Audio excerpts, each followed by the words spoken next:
Hello and welcome to Downtown Dance.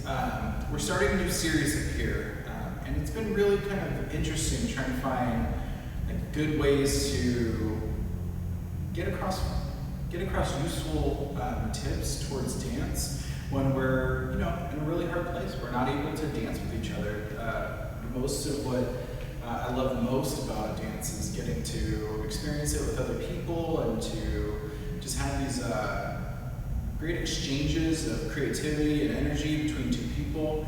So, we're redefining what we're doing and we're staying ready. We're staying ready for when we're able to get back to that. So this series is about how to play within a West Coast swing structure. And more specifically, we're playing within our playground. And how to kind of develop skills and tools within that. So if you notice below me, there's a little rectangle. It could be a square. It's in that ballpark. And what I've done is kind of drawn out where my leaders are going to move. There'll be a different video for followers and what their playground looks like. But in terms of how leaders move, we kind of stay in the centralized location. And our dancing happens within these limits. Now, as I stare at the ground and I think about dance, there's something very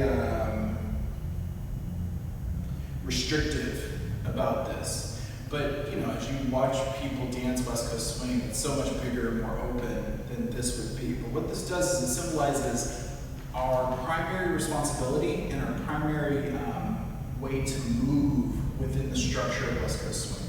So leaders initiate momentum within their followers, they give them direction to go, and then they work around the follower's slot. So the way I have this currently set up, and that's mainly what this first video is about, is how to set up your own square and kind of what are we doing with this. So setting up my square, I kind of started from the first side. I just laid down a strip, and then my toes aren't passing. And what I wanted to do was to go about twice as wide as my hips. So this is big for me because I am a big person. And so, if you're shorter, smaller, not as wide, this is going to shrink considerably. But about twice as wide as your hips in terms of width. This isn't an exact science, so, somewhere in that ballpark should work. And then what I want you to do is to go ahead and get anchored. And take a sugar push back, because that's going to be the most we travel linearly. So we have 1, 2, 3. Now, that puts me right to this back edge. And I was fairly liberal about the size of the steps that I took. Now, if I want to be a little more exact in terms of measuring out what's a good size step for me, I'm going to kind of place my foot back, and I'm going to let the ball of the foot land. Because from here I can have control over my weight transfer onto that foot. Whereas, if I change my standing leg, I can really kind of get more space. But if you notice the size step I just took, that's not how West Coast really travels. We use the accumulation of, in our 6-count patterns, all 8 steps that we take to kind of take our time from one space to the next. Now, here I am. 1, 2, 3. That's about as far as I would go in sugar push, and I can move kind of however I want. Now, as you get this set up in your house, or in your garage, or outdoors, you could get creative and put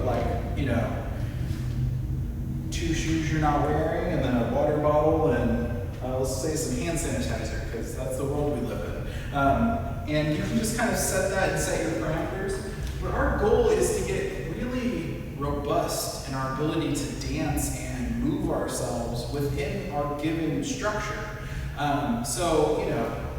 Whereas a solo dancer has all the space around them to really fill up and use, we have a primary responsibility towards our partnership dynamic, which is leading our follower up and down the slot in a linear fashion.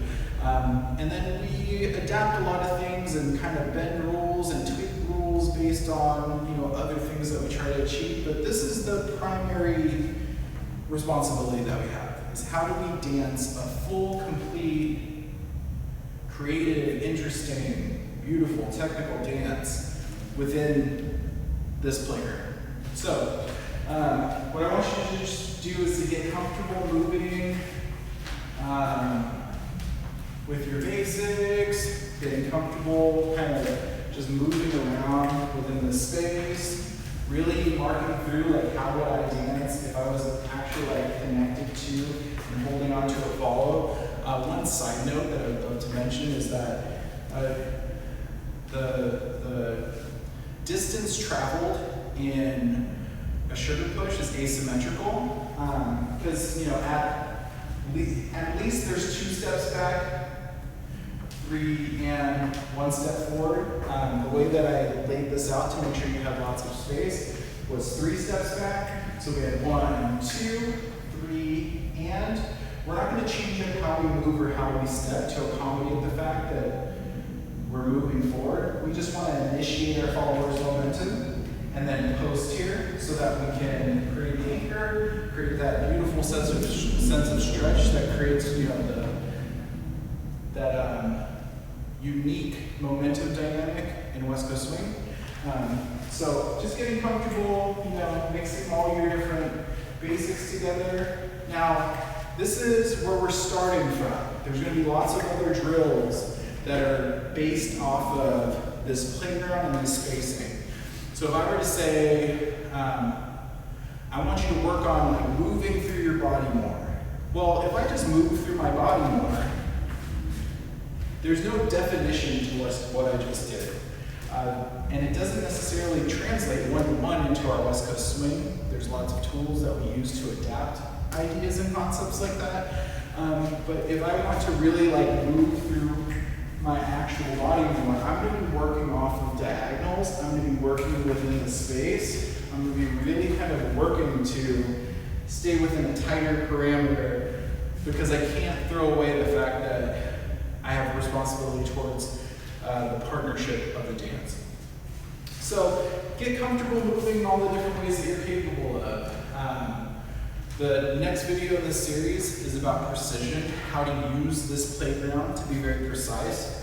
The value in that is that if you can have the most precise and more so, in my opinion, efficient dance, then every little deviation from it has intent, has purpose, it matters. So getting really confident in how efficient your movement is really useful for that. So get comfortable, being able to do your sugar push thing here. Get comfortable with your left side pass, with your right side pass, and with your whip. 1. Boom, boom, boom. And what you might notice is, what are the places that you're bursting at the seams? If you're hitting boundaries that you're not choosing to, like if I were to try to really kind of work towards this line, that was a conscious choice to do that same thing, versus kind of just not being in control of where I choose to move, where I choose to step. So this is giving you a guideline. Think of this as coloring within the lines. The value of having lines is it gives shape to the imagery and picture that you're trying to create. So, whereas it is restrictive in a certain way, it's also freeing because it gives real definition to what you're choosing to do. So get comfortable in this, and then check out the rest of the series.